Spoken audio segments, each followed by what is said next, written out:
Hello everyone, जैसा कि आप लोगों का 29 जून का एग्ज़ाम है, तो दोस्तों मैं आप लोगों के लिए लेके आई हूँ जो भी हमारी यूजीसी नेट के सिलेबस की कहानियाँ हैं।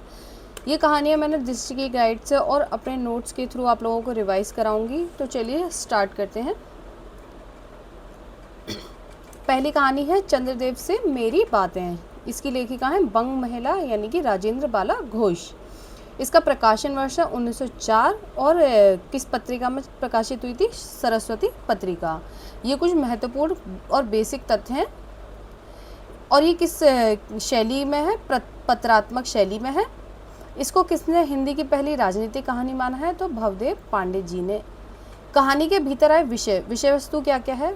पक्षपात, कलकत्ता की बात की गई है, एकता का सूत्र, परिवर्तन, ज्ञान विज्ञान, चिकित्सा, बिजली, तंत्र विज्ञान और कानून आदि के बारे में बात की गई है। इसका प्रतिपाद्य क्या है? उपनिवेशवाद के शिकार भारत में तत्कालीन आर्थिक, राजनीतिक, सामाजिक समस्याओं का वर्णन करते हुए वायसराय लॉर्ड कर्जन और उनकी व्यवस्था पर करारा व्यंग है। किसकी व्यवस्था पर करारा व्यंग है? लॉर्ड कर्जन की। यह कहानी चंद्रदेव को लिखे गए पत्र के रूप में लिखी गई है, जिसमें तत्कालीन गुलाम भारत की व्यवस्था और परिवेश पर व्यंग है। तो भारत उस समय क्या था? गुलाम। अंग्रेजी सरकार की न्याय व्यवस्था पर व्यंग किया गया है। रंगभेद एवं पक्षपात का चित्रण किया गया है।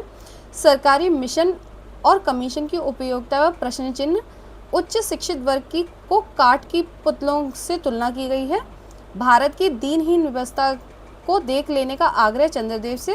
प्रकृति से छेड़छाड़ पर व्यंग भी किया गया। मसलन कलकत्ता आदि को देखकर आपके देवराज सुरेंद्र भी कहेंगे कि यह हमारी अमरावती तो इसके आगे निरी फीकी सी जान पड़ती है।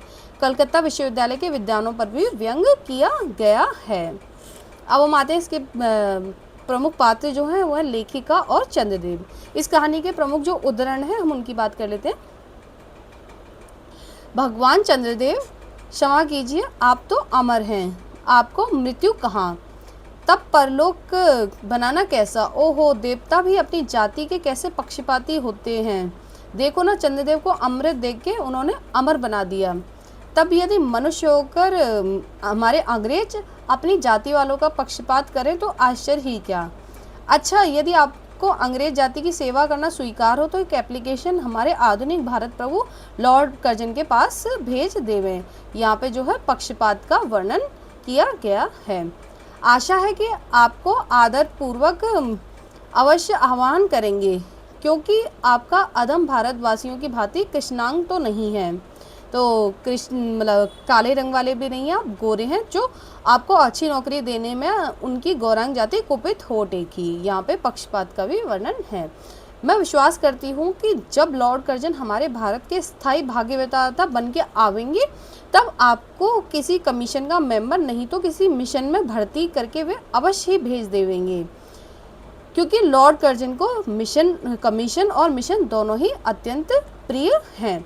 तो ये जो पंक्ति है, जो लॉर्ड कर्जन को मिशन और कमीशन दोनों प्रिय हैं, ये भी आप अच्छे से याद रखेंगे, कंफ्यूज नहीं होंगे। मैं अनुमान करती हूँ कि आपके नेत्रों की ज्योति भी अवश्य कुछ मंद पड़ गई होगी, क्योंकि आधुनिक भारत संतान लड़कपन से ही चश्मा धारण करने लगी है। इस कारण आप हमारे दीनहीन क्षीण प्रभ भारत को उतनी दूर से भलीभांति न देख सकते होंगे। जिस व्योमवासिनी विद्युत देवी को स्पर्श करने तक का किसी व्यक्ति का साहस नहीं हो सकता, वही आज पराये हाथ में आश्रिता नारियों की भांति ऐसे दबाव में पड़ी है कि चू तक नहीं कर सकती। क्या करें, बेचारी के भाग्य में विधाता ने दासी वृत्ति ही लिखी है। स्त्रियों की दशा का भी यहाँ पे वर्णन मिलता है।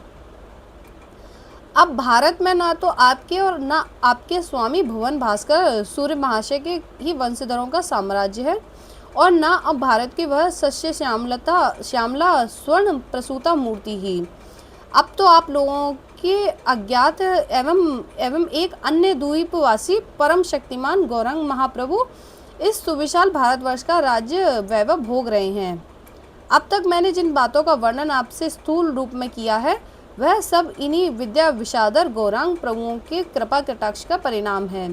यो तो यहाँ प्रतिवर्ष पदवी दान के समय कितने ही राज्यविहीन राजाओं की सृष्टि हुआ करती है, पर आपके वंशधरों में जो 2-4 राजा महाराजा नाम मात्र के हैं भी, वे काठ के पुतलों की भांति जैसे उन्हें उनके रक्षक नचाते हैं वैसे ही नाचते हैं। वे इतनी भी जानकारी नहीं रखते कि उनके राज्य में क्या हो रहा है, उनकी प्रजा सुखी है या दुखी है। तो देसी राजाओं की रीढ़ विहीनता का वर्णन यहाँ पर मिलता है। हरि पदोवा त्रिलोक्य पावनी सुरसरी के भी खोटे दिन आए हैं। वह अब भी स्थान स्थान में बंधनग्रस्त हो रही है। उसके वक्ष स्थल पर जहाँ तहाँ मोटे बृहदाकार खंड गाड़ दिए गए हैं। गंगा नदी पर जो पुल बनाए और बांध बनाए उसके ही बारे में यहाँ पे वर्णन मिलता है। कलकत्ता आदि को देखकर आपके देवराज सुरेंद्र भी कहेंगे कि हमारी अमरावती तो इसके आगे निरी फीकी सी जान पड़ती है। वहाँ का ईडन गार्डन तो परिजात परिशोभित नंदन कानन को भी मात दे देता है। तो प्रकृति से छेड़छाड़ का भी यहाँ पे व्यंग किया गया है। भ्रमण करने आए तो अपने फैमिली डॉक्टर धर्मंतरी महाशय को और देवताओं के चीफ जस्टिस चित्रगुप्त जी को अपने साथ अवश्य लाएं। तो मैंने आपको बताया था कि अगर मतलब फैमिली डॉक्टर धन्वंतरी और चीफ जस्टिस चित्रगुप्त महाशय तो अवश्य लेते आए। आशा है कि धन्वंतरी महाशय यहाँ के अंग्रेजी डॉक्टरों के सन्निकट चिकित्सा संबंधी बहुत कुछ शिक्षा लाभ कर सकेंगे। यहाँ के इंडियन पीनल कोड की धाराओं को देखकर चित्रगुप्त जी महाराज अपने यहाँ की दंड विधि को बहुत कुछ सुधार सकते हैं। अंग्रेजी डॉक्टरों और ब्रिटिश न्याय व्यवस्था पर व्यंग किया गया है। यहाँ मैंने अपने कुछ नोट्स भी जो मैंने यूजीसी नेट की तैयारी के समय बनाए थे वो यहाँ पर डाले हैं। तो चंद्रदेव से मेरी बात है 1904 सरस्वती पत्रिका में पत्रात्मक शैली है और लक्ष्मी सागर वासनी जी ने इसे निबंध माना है। चंद्रदेव को पत्र लिखा है। लॉर्ड कर्जन पर व्यंग किया गया है, व्यंग्यात्मक शैली है। बम्बई में विक्टोरिया की प्रतिमूर्ति से दाग छुड़ाने के लिए कौन आते हैं? प्रोफेसर गज्जर महाराज। आगे है हमारा मूल उद्देश्य इस कहानी का है देश की बदहाल आर्थिक दशा व देश में फैली बेरोजगारी एवं नारी के साथ अमानवीय व्यवहार का चित्रण है। इनके प्रमुख संग्रह कहानी संग्रह है चंद्रदेव से मेरी बातें, कुंभ में छोटी बहू, धुलाई वाली, दालिया, भाई बहन, हृदय परीक्षा, मन की दृढ़ता। बिजली को क्या क्या कहा गया है? यहाँ पे बिजली को कहा गया है नीरद, वासनी, विश्वमोहिनी, सौदामिनी आदि। और इनकी जो कहानी की विशेषता है, कहानी में नारी की स्थिति का जिक्र है, सत्ता को चुनौती दी गई है, न्याय व्यवस्था पर कटाक्ष है और साथ ही वहाँ फैली प्लेग की बीमारी का वर्णन मिलता है।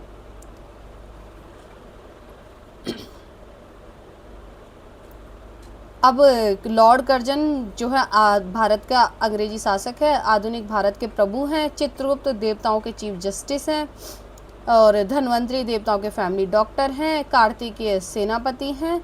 चंद्रदेव वृद्ध हैं और इनके अन्य जो नाम लिए हैं निशानाथ, शशांक, शशिधर, शशलांचल। लक्ष्मी सागर वासनी ने इसको निबंध माना है। इसके अलावा तो इस कहानी में आपने पढ़ा ही होगा, कुछ महत्वपूर्ण तथ्य थे जो मैंने यहाँ आपको बताए चंद्रदेव से मेरी बातें कहानी के विषय में। अब हमें आती है दूसरी कहानी जो है दुलाई वाली। ये भी बंग महिला की कहानी है। इसका प्रकाशन वर्ष है 1907 और ये भी सरस्वती पत्रिका में ही प्रकाशित हुई थी। जो बंग महिला है उनका जन्म 1882 में हुआ था। मूल नाम इनका राजेंद्र बाला घोष है। आरंभिक दौर की महिला कथाकारों के में प्रमुख हैं। इनकी पुस्तक कुसुम संग्रह का संपादन आचार्य रामचंद्र शुक्ल जी ने किया था और उन्हीं के प्रभाव से ये हिंदी में लिखने लगी थी। तो जो दुलाई वाली है उस कहानी का प्रतिपाद्य है नवल किशोर द्वारा अपने मित्र वंशीधर से रेल में किए गए मजाक की सरस कहानी। काशी बनारस के लोगों के जीवन पर प्रकाश, बनारसी शौक और बोली का समावेश, विभिन्न परिस्थितियों में इंसान की दिनचर्या का चित्रण, काशी से इलाहाबाद की यात्रा का विवरण, दो मित्रों के हंसी मजाक का एवं व्यवहार का चित्रण। तो यहाँ पे कहाँ से? काशी से इलाहाबाद की यात्रा का यहाँ पे वर्णन मिलता है। दोनों में गहरी मित्रता है। दोनों एक जान दो कालिब हैं। मुख्य पात्र हैं वंशीधर, जानकी देवी के पति, नवल किशोर के मित्र और नवल किशोर के लिए अगाध स्नेह। नवल किशोर कौन है? वंशीधर के घनिष्ठ मित्र, विनोद प्रिय, खूब हंसी मजाक करने वाले, कलकत्ते से नई बहू को लेकर चले और बंशीधर को तार भेजा कि उन्हें ट्रेन में मिले। कट्टर स्वदेशी, जो नवल किशोर हैं वो कट्टर स्वदेशी हैं, मतलब वे विदेशी वस्त्रों या विदेशी चीज़ों का बहिष्कार करते हैं।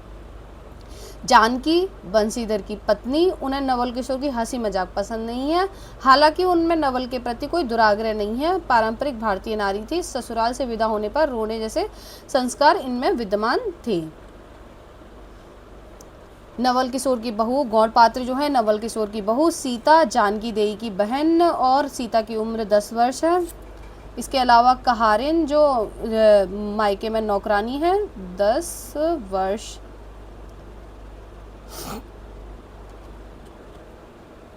ट्रेन में 2-3 महिला यात्री और हैं। काशी कहानी में जो स्थानों के वर्णन है वो है दशाश्वमेध घाट, गदौलिया, बनारस, कलकत्ता, मुगलसराय, इलाहाबाद, प्रयाग। विशेष क्या है इसमें? दुलाई अर्थात एक प्रकार की चादर या चुनरी जिसे घूंघट के रूप में प्रयोग किया जाता है। यथार्थ चित्रण, पात्रानुकूल भाषा और स्थानीयता के रंगों से भरी ये कहानी आज भी जीवंत है। बनारसी बोली के संवाद, ट्रेन में औरतों के कदम कहानी के मिठास बढ़ा देते हैं।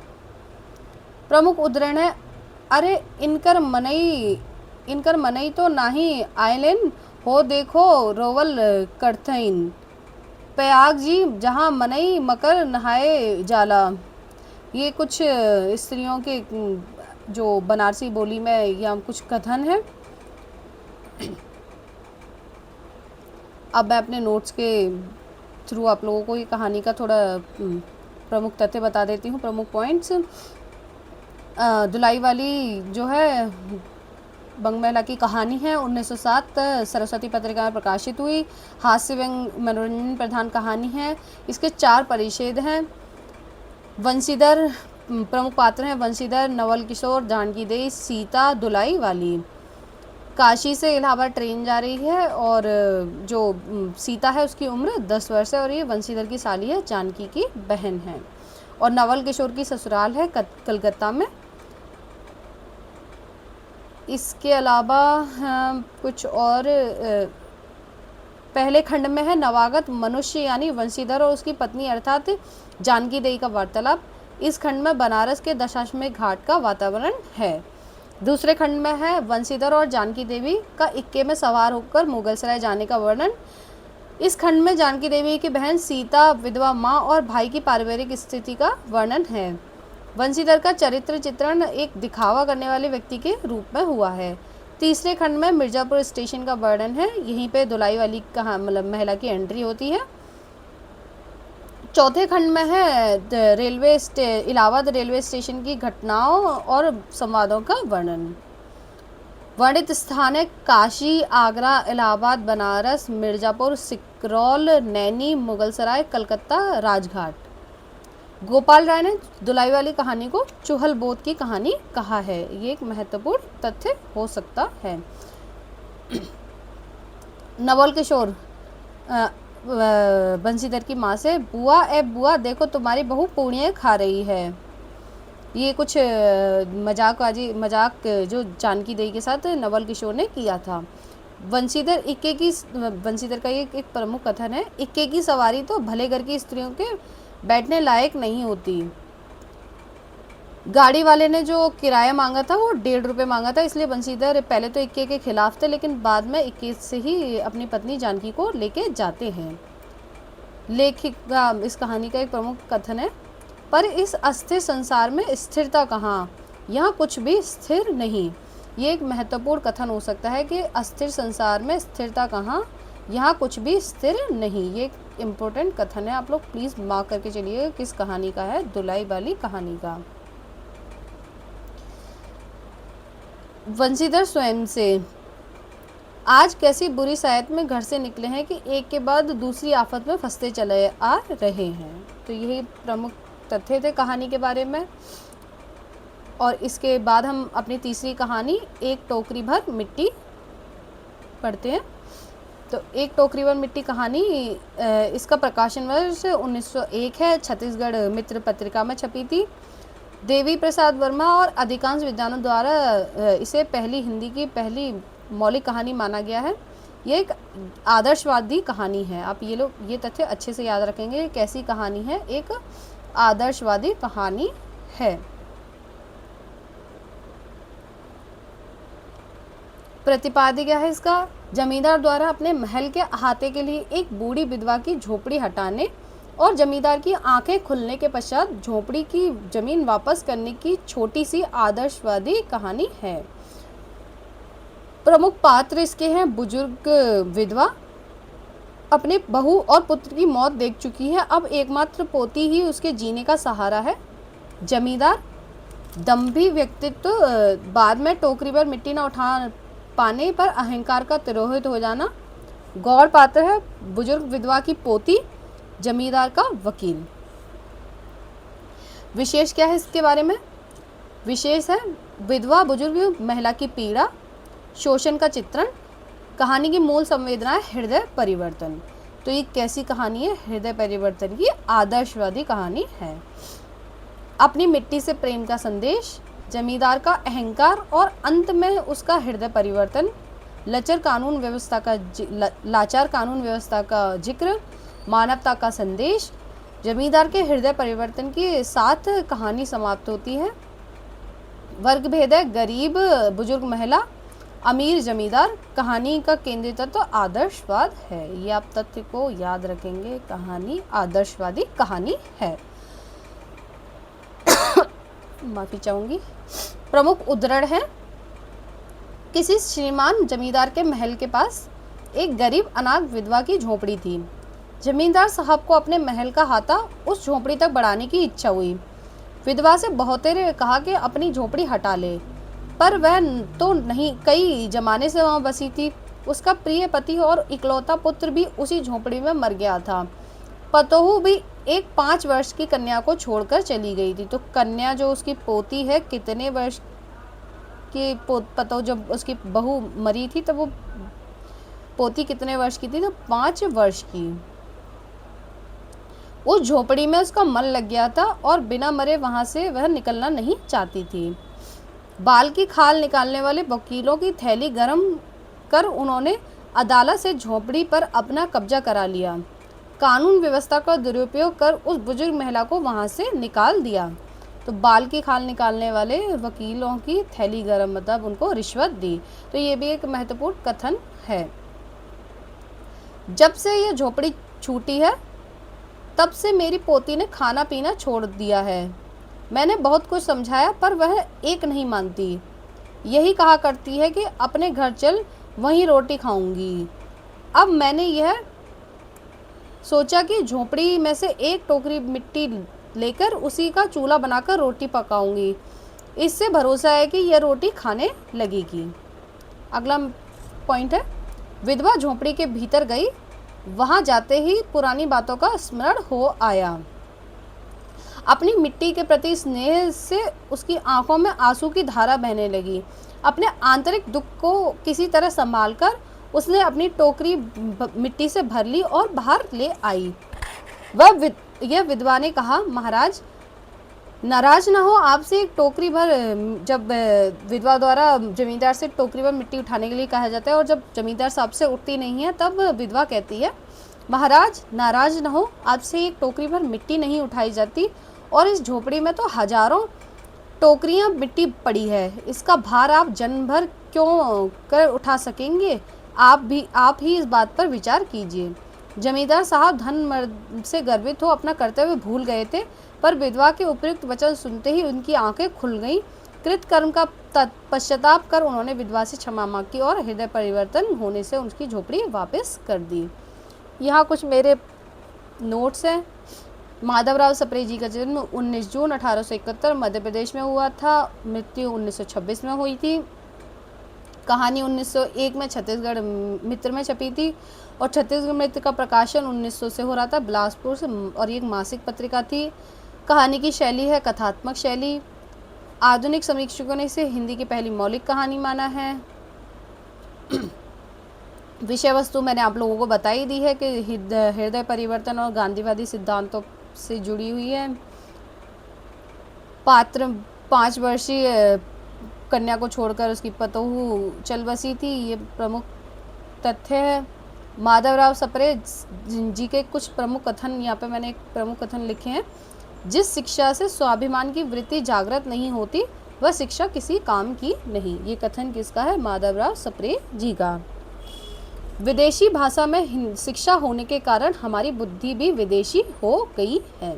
तो ये कथन भी माधवराव सप्रे जी का है।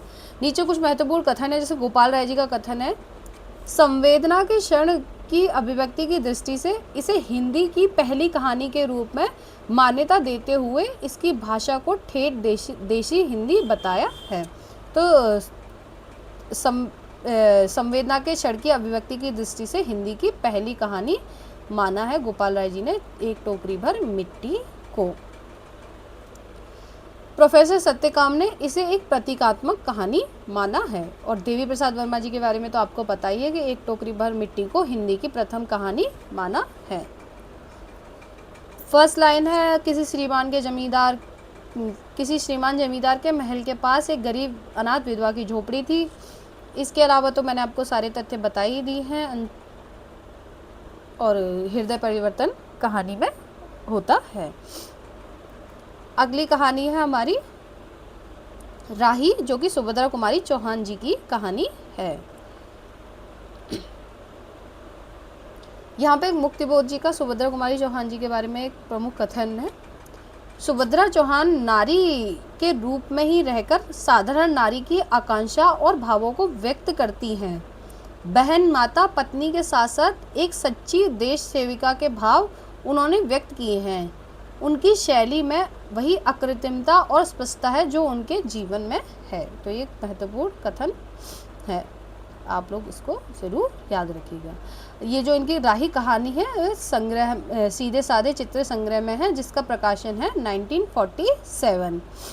इसमें प्रमुख कहानियाँ हैं, एक रूपा, दो कैलाशी नानी, तीन ब्याहा, चार कल्याणी, पाँच मेरे दो साथी, प्रोफेसर मित्रा, 6, 7 है हमारी दुराचारी, 8 है मंगला, 9 है हींग वाली, 10वें नंबर पे है हमारी राही कहानी, 11 है तांगे वाला और 12 है गुलाब सिंह। तो टोटल कितनी कहानियाँ इस संग्रह में? 12 कहानियाँ इस संग्रह में संकलित हैं। इस कहानी का मूल प्रतिपाद क्या है? राही की विवशता के कारण की गई चोरी की जानकारी से दुखी होकर अनीता द्वारा तत्कालीन कांग्रेसी आंदोलनकारियों की सत्ता लोलुपता और ढोंग पर चिंतन तथा विवश गरीबों की सेवा को वास्तविक देशभक्ति समझने वाले स्वप्न से बनी कहानी है। कहाँ का परिवेश है? जेल का परिवेश यहाँ पर चित्रित किया गया है। पात्र हैं, मुख्य पात्र है राही, मंगरोरी जाति की एक गरीब असहाय स्त्री। पुलिस वालों द्वारा उसके पति को मार दिया जाता है, चोरी के आरोप में जेल जाती है। अनीता है, स्वतंत्रता आंदोलन में भाग लेने वाली जेल में बंद एक स्त्री। गौड़ पात्र है इसके, राही का पति जिसे पुलिस वाले मारते मारते मार देते हैं, बच्चा राही का बेटा जिसके लिए राही अनाज की चोरी करती है। अब विशेष तथ्य है, संवादात्मक और आत्मकथात्मक कहानी है। मंगरोरी जाति की कठिनाइयों का वर्णन है। तो किस जाति का वर्णन है? मंगरोरी जाति का। स्त्री वेदना की झलक है, राष्ट्रभक्ति का चित्रण एवं सत्ता भक्ति पर व्यंग, देश की दरिद्रता एवं रोजगार की समस्या का चित्रण, गरीबों को पुलिस द्वारा सताए जाने का चित्रण, गरीबी की समस्या का चित्रण, मानव धर्म की प्रतिष्ठा। और राही कितने सेर अनाज चुराती है? 5-6 सेर अनाज चुराती है। राही को कितने साल की सज़ा मिली है? 1 साल की सज़ा। मंगरोरी जाति की 5 सेर अनाज की गठरी चोरी की है और 1 साल की सज़ा। ये कुछ महत्वपूर्ण तथ्य हैं। कहानी में तथाकथित कांग्रेसी नेताओं पर व्यंग किया गया है। अब इस कहानी के प्रमुख उदाहरण की हम बात करते हैं। तो तूने चोरी क्यों की? मजदूरी करती तब तो दिन भर में 3-4 आने पैसे मिल ही जाते। ये अनीता कहती है राही से। हमें मजदूरी नहीं मिलती सरकार, हमारी जाति मंगरोरी है, हम केवल मांगते हैं, खाते हैं और भीख ना मिले तो हमारी जाति मंगरोरी है। ये कौन कहती है? ये राही कहती है। फिर अनीता पूछते अगर भीख ना मिले तब? तो राही कहती है तो फिर चोरी करते हैं, और उस दिन घर में खाने को नहीं था, बच्चे भूख से तड़प रहे थे, बाजार में बहुत देर तक मांगा, बोझा ढोने के लिए टोकरा लेकर भी बैठी रही पर कुछ न मिला। सामने किसी का बच्चा रो रहा था, उसे देखकर मुझे अपने भूखे बच्चे की याद आ गई। वहीं पर किसी की नाच की गठरी रखी थी, उसे लेकर भागी ही थी कि पुलिस वाले ने पकड़ लिया। तो ये राही कहती है अनीता से। अब राही का अगला कथन है, हम गरीबों को कोई नहीं सुनता सरकार, बच्चे आए थे कचहरी में, मैंने सब कुछ कहा पर किसी ने नहीं सुना। अनीता के सामने आज एक प्रश्न था। वह सोच रही थी देश की दरिद्रता और इन निरीह गरीबों के कष्टों को दूर करने का कोई उपाय नहीं है। हम सभी परमात्मा की संतान हैं, एक ही देश के निवासी हैं, कम से कम हम सबको खाने पहनने का समान अधिकार तो है ही। फिर यह क्या बात है कि कुछ लोग तो आराम से रहते हैं और कुछ लोग पेट भर अन्न के लिए भी चोरी करते हैं। उसके बाद विचारक की अदूरदर्शिता के कारण, एक सेकेंड माफी चाहूंगी,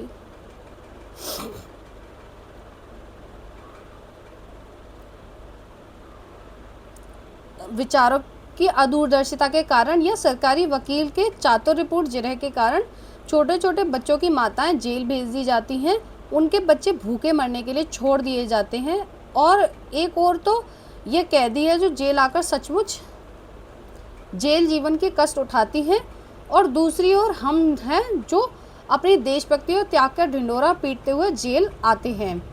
हमें आमतौर से दूसरे कैदियों के मुकाबले में अच्छा बर्ताव मिलता है, फिर भी हमें संतोष नहीं होता। हम जेल आकर ए और बी क्लास के लिए झगड़ते हैं। जेल आकर भी हम कौन सा बड़ा त्याग कर देते हैं। जेल में हमें कौन सा कष्ट रहता है, सिवाय इसके कि हमारे माथे पर नेतृत्व की सील लग जाती है। हम बड़े अभिमान से कहते हैं कि यह हमारी चौथी जेल यात्रा है, यह हमारी 5वीं जेल यात्रा है, और अपनी जेल यात्रा के किस्से बार बार सुना कर आत्मगौरव अनुभव करते हैं।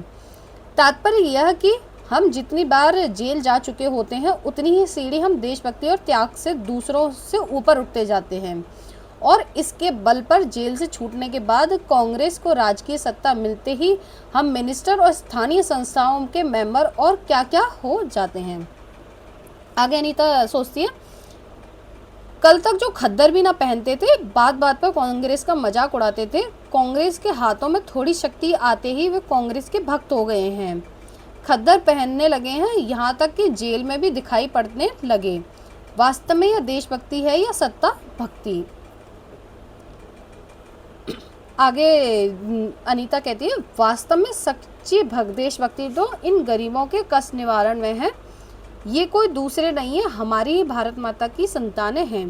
इन हजारों लाखों भूखे नंगे भाई बहनों को यदि हम कुछ भी सेवा कर सके, थोड़ा भी कष्ट निवारण कर सके, तो सचमुच हमने अपने देश की कुछ सेवा की है। हमारा वास्तविक देश तो देहातों में ही है।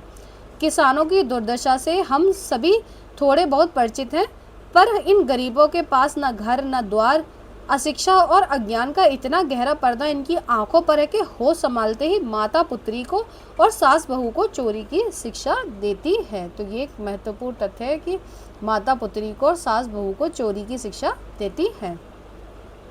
संसार की मृग मरीच का मैं हम लक्ष्य को भूल जाते हैं। सतह के कुछ ऊपर तक पहुंच पाने वाली कुछ एक महान आत्माओं को छोड़कर सारा जन समुदाय संसार में अपने को खोया हुआ पाता है। कर्तव्य अकर्तव्य का तो उसे ध्यान नहीं, सत्य असत्य की समझ नहीं, अन्यथा मानवीयता से बढ़कर कौन सा मानव धर्म है। ये एक बहुत इम्पोर्टेंट कोटेशन है कि संसार की मृग मरीचिका में हम अपना लक्ष्य को भूल जाते हैं। अब मैं अपने यहाँ पे कुछ अपने नोट्स जो राही कहानी के हैं। सुभद्रा कुमारी चौहान, जिनका जन्म 1904 और मृत्यु 1948 में। इसके अलावा उन्हें मुकुल और बिखरे मोती के लिए शेक्सपियर पुरस्कार मिला है, जो कि मुकुल पे 1931 में और बिखरे मोती पे 1932 में है। मुख्य विषय वस्तु मैंने आपको बताई दी है। 2 प्रमुख पात्र हैं, राही अनीता, 5 शेर, 1 साल नाच की चोरी, 1 साल की कैद, और जो राही थे, उसका पति को जो सज़ा मिली थी दफ़ा 109 के तहत, और ताड़ी वो गया अपने दोस्तों के साथ, 2-4 दोस्त भाइयों के साथ ताड़ी पीने गया था, पर पुलिस से झगड़ा हुआ तो बदला लेने के लिए उसे दफ़ा 109 के तहत गिरफ्तार करके उसे बहुत पीटा गया, जहां उसकी मृत्यु हो गई। कहानी की शुरुआत होती है, अनीता पूछती है नाम क्या है, तो कहती है राही। इसके अलावा अनीता जो है एक सपना देखती है, एक गांव में पहुंच गई है, आश्रम खोला है, वहाँ सूत काटते हैं, धार्मिक पुस्तक पढ़कर सुनाई जाती है सभी को, भीख चोरी करने वाले लोग अब आदर्श ग्रामवासी हो रहे हैं, राही के अनाथ बच्चे अब अनीता के पास रहते हैं। तो ये कुछ प्रमुख तथ्य हैं जो कहानी के विषय में है कि क्या सपना देखती है, सपने में क्या क्या सोचती है। फिर अनीता की सुबह 7 बजे आँख खुलती है, उसे रिहा कर दिया गया है पिता के बीमार होने के कारण, और बिना किसी शर्त के उसे छोड़ दिया गया है। बस यही कुछ महत्वपूर्ण तथ्य से इस कहानी के बारे में। हम अगली कहानी है ईदगाह प्रेमचंद। यह कहानी सर्वप्रथम अगस्त 1933 में चांद पत्रिका में प्रकाशित हुई। प्रतिपाद्य है बाल मनोविज्ञान पर लिखी गई हिंदी की सर्वश्रेष्ठ कहानियों में ईदगाह शिखर पर है। इसमें प्रेमचंद हामिद नामक बच्चे के माध्यम से दिखाते हैं कि गरीबी और अभावों में किस प्रकार बचपन की मासूमियत खत्म हो जाती है और बच्चे को समय से पहले ही परिपक्व हो जाना पड़ता है। प्रमुख पात्र हैं इसके हामिद, 4-5 साल का गरीब लड़का। कितने साल का? 4-5 साल का। ये एक महत्वपूर्ण तथ्य है। कितने साल का है हामिद? 4-5 साल का। माता पिता की मृत्यु हो चुकी है, दादी अमीना के साथ रहता है। मेले जाते वक्त उसके पास 3 पैसे थे। तो हामिद के पास कितने पैसे थे? 3 पैसे, जिनसे वह बूढ़ी दादी के लिए चिमटा लाता है। हामिद अपने चिमटे का नाम क्या रखता है? रुस्तमे हिंद। गरीबी के कारण वह समय से पहले ही परिपक्व हो जाता है। अगला पात्र है अमीना, हामिद की दादी है, एक गरीब बूढ़ी विधवा औरत जिसके पुत्र और बहू की मृत्यु हो गई थी।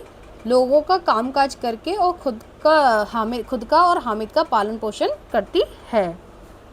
अगला पात्र है मोहसिन। मोहसिन हामिद के साथ का एक लड़का है। मोहसिन के पास कुल 15 पैसे रहते हैं। ये भी एक महत्वपूर्ण तथ्य है कि उसके मोहसिन के पास कितने पैसे रहते हैं? 15। वह मेले से क्या खरीदता है? मोहसिन अपने लिए भिश्ती खरीदता है। कमर झुकी हुई, ऊपर मशक, पानी उड़ेलना ही चाहता है। मोहसिन के मामू कांस्टेबल हैं, थाने में कांस्टेबल हैं। ये भी एक महत्वपूर्ण तथ्य है। महमूद हामिद के साथ का ही एक और लड़का है। पहला लड़का है मोहसिन, दूसरा है महमूद, तीसरा है नूरे, चौथा है शम्मी। तो महमूद जो है हामिद के साथ का ही लड़का है, उसके पास 12 पैसे हैं। तो महमूद के पास कितने पैसे हैं? 12 पैसे। वह मेले से सिपाही खरीदता है। तो महमूद अपने लिए क्या खरीदता है? महमूद अपने लिए सिपाही खरीदता है। खाकी वर्दी और लाल पगड़ी वाला कवायद लिए चला आ रहा है। तो ये सिपाही के बारे में ये कथन है लेखक का।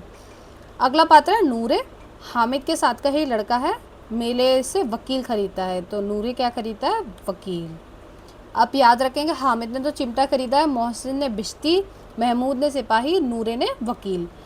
कैसी विद्वता है उसके मुख पर, बहस किए चले जा रहा है। ये नूरे के वकील के विषय में है। अगला पात्र है शम्मी। शम्मी हामिद के साथ की एक लड़की है, वह मेले से धोबिन और खंजड़ी खरीदती है। तो शम्मी क्या क्या खरीदती है? धोबिन और खंजड़ी। गौड़ पात्र है चौधरी कयामत अली, गांव का धनवान व्यक्ति। आबिद हामिद का बाप हैजे से मर जाता है तथा माँ पीलिया से मर जाती है। तो जो हामिद के पिता की मृत्यु हैजे से होती है और माँ की मृत्यु पीलिया से। कांस्टेबल मोहसिन का मामू, वेतन 12 रुपये, लेकिन घर बेचता 50 रुपये। तो ये भी एक महत्वपूर्ण तथ्य है। अगले विशेष क्या है? बाल मनोविज्ञान पर आधारित मुस्लिम समाज का चित्रण है। सामाजिक आर्थिक ऊंच नीच का वर्णन, पुलिस विभाग में व्याप्त भ्रष्टता का भी वर्णन यहाँ पे मिलता है। गरीबी और अभाव के कारण बचपन की मासूमियत के खत्म होने की कहानी है। यह कहानी गरीबी में भी उच्च संस्कार को चित्रित करती है। इस कहानी में बालपन और मातृ वात्सल्यता, सहजता का चित्रण किया गया है। सारे खिलौने 2 पैसे में मिले थे। दुकानदार ने चिमटे की कीमत 6 पैसे बताई थी। दुकानदार ने चिमटे की कीमत कितनी बताई थी? 6 पैसे। लेकिन हामिद के पास 3 पैसे थे, फिर भी उसने चिमटा उस हामिद को दे दिया था। प्रमुख उदाहरण है हराम का माल हराम में जाता है। ये कौन कहता है? मोहसिन। हम लोग चाहें तो एक दिन में लाखों मार लाएं, हम तो इतना ही लेते हैं जिसमें अपनी बदनामी ना हो और ना नौकरी चली जाए। ये मोहसिन के जो मामू है कांस्टेबल, वो ये कथन कहते हैं। आशा तो बड़ी चीज़ है और फिर बच्चों की आशा, उनकी कल्पना तो राई को पर्वत बना देती है। ये महत्वपूर्ण कथन है लेखक का। इतने बड़े कॉलेज में कितने लड़के पढ़ते होंगे? सब लड़के नहीं हैं जी, बड़े बड़े आदमी हैं। सच, उनकी बड़ी बड़ी मूछें हैं, इतने बड़े हो गए हैं और अभी तक पढ़ने जाते हैं। न जाने कब तक पढ़ेंगे और इतना पढ़कर क्या करेंगे। तो ये जो है हामिद और मोहसिन के बीच का संवाद है। मनो आटा पीस डालती है, जरा सा बैट पकड़ लेंगी तो हाथ कांपने लगेंगे। सैकड़ों घड़े पानी रोज निकालती है, 5 घड़ों से तो मेरी भैंस पी जाती है। किसी मेम से 1 घड़ा पानी भरना पड़े तो वो आंखें तले अंधेरा आ जाए। या ग्रामीण महिलाओं और शहरी महिलाओं के बीच तुलना की गई है। चौधरी साहब के काबू में बहुत से जिन्न हैं। कोई चीज़ चोरी हो जाए, चौधरी साहब उसका पता लगा देंगे और चोर का नाम बता देंगे। जिन्नात आकर उन्हें सारे जहां की खबर देते हैं। मोहसिन ने प्रतिवाद किया, यह कांस्टेबल पहरा देते हैं, तभी तुम बहुत जानते हो अजी हजरत, ये चोरी करते हैं। शहर के जितने चोर डाकू हैं सब इनसे मिले रहते हैं। रात को ये लोग चोरों से तो कहते हैं चोरी करो और आप दूसरे मोहल्ले में जाकर जागते रहो पुकारते हैं, तभी इन लोगों के पास इतने रुपए आते हैं। ये मोहसिन कहता है पुलिस वालों के विषय में। यहाँ कोई धन और पद नहीं देखता, इस्लाम की निगाह में सब बराबर हैं। कितना सुंदर संचालन है, कितनी सुंदर व्यवस्था। लाखों सिर एक साथ सिजदे में झुक जाते हैं, फिर सबके सब एक साथ खड़े हो जाते हैं, एक साथ झुकते हैं और एक साथ घुटनों के बल बैठ जाते हैं। कई बार यही क्रिया होती है जैसे बिजली की लाखों बत्तियां एक साथ प्रदीप्त हो और एक साथ बुझ जाएं, और यही क्रम चलता रहा। कितना अपूर्व दृश्य है जिसकी सामूहिक क्रिया विस्तार और अनंतता हृदय को श्रद्धा, गर्व और आत्मानंद से भर देती थी। मानव भ्रातृत्व का एक सूत्र इन समस्त आत्माओं को एक लड़ी में पिरोए हुए है। ये लेखक का कथन है, बहुत प्यारा कथन है, बहुत इंपॉर्टेंट कथन है। हामिद खिलौनों की निंदा करते हुए कहता है, मिट्टी ही के तो हैं, गिरें तो चकनाचूर हो जाएं।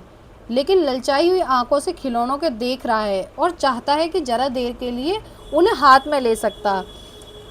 उसके हाथ अनायास ही लपकते हैं, लेकिन लड़के इतने त्यागी नहीं कि होते कि विशेषकर जब अभी नया शौक है। हामिद लोहे की दुकान पर रुक जाता है। कई चिमटे रखे हुए थे। उसे ख्याल आया, दादी के पास चिमटा नहीं है। तवे से रोटियां उतारती है तो हाथ जल जाता है।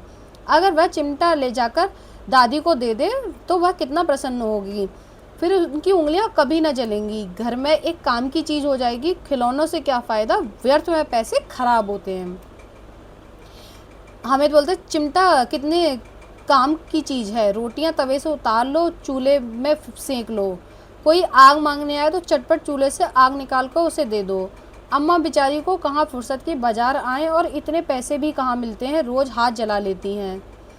अम्मा चिमटा देखते ही दौड़कर मेरे हाथ से ले लेंगी और कहेंगी, मेरा बच्चा अम्मा के लिए चिमटा लाया है, कितना अच्छा लड़का है। इन लोगों के खिलौने पर कौन इन्हें दुआएं देगा। बड़ों की दुआएं सीधे अल्लाह के दरबार में पहुंचती हैं और तुरंत सुनी जाती हैं। मेरे पास पैसे नहीं हैं। तभी तो मोहसिन और महमूद यूँ मिजाज दिखाते हैं। मैं भी इनसे मिजाज दिखाऊंगा। खेलें खिलौने और खाएं मिठाइयाँ। मैं नहीं खेलता खिलौने, किसी का मिजाज क्यों सहूँ।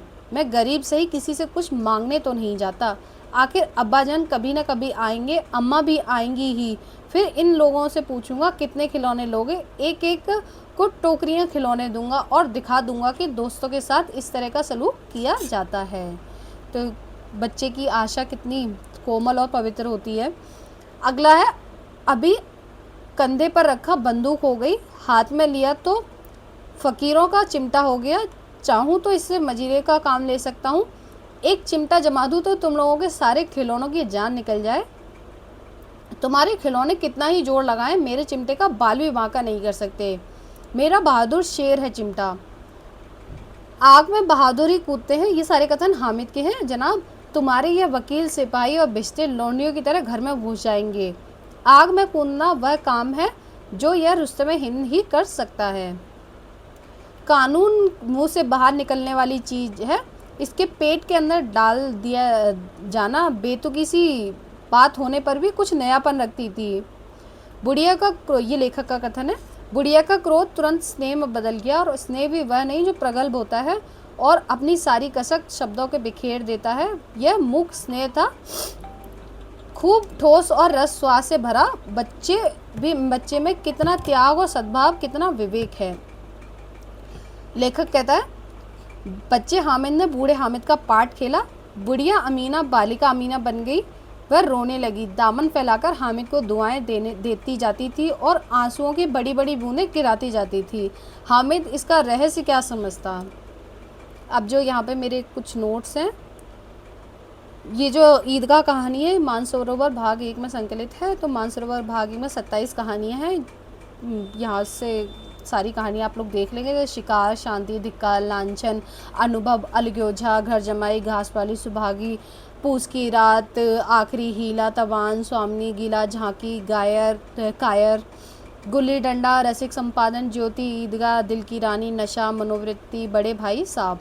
और वजू का अर्थ होता है नमाज से पूर्व हाथ पांव और मुंह धोना।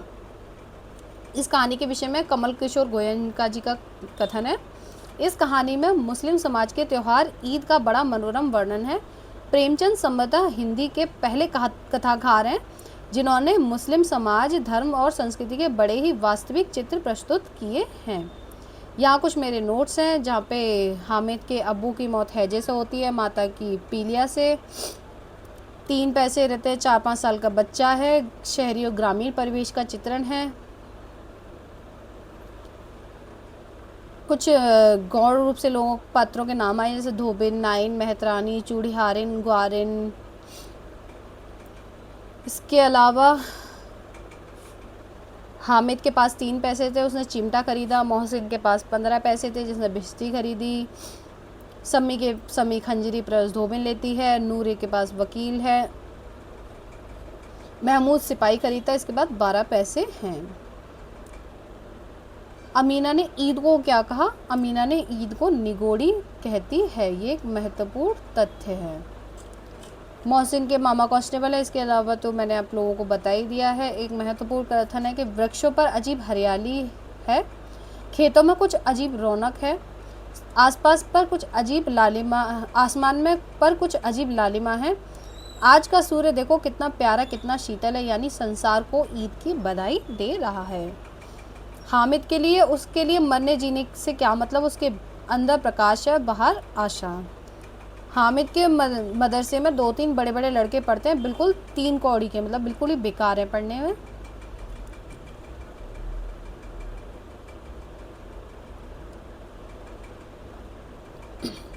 तो इस तरीके से हम लोगों की सारी कहानियाँ अभी जो मैंने कराई हैं आपको, टोटल 5 कहानियाँ करा दी हैं। इसके अलावा बाकी की कहानी मैं अगली क्लास में कराऊंगी। उम्मीद करती हूँ आप लोगों को क्लास पसंद आई होगी, और क्लास को ज़्यादा से ज़्यादा लाइक कीजिए, शेयर कीजिए। Thank you so much.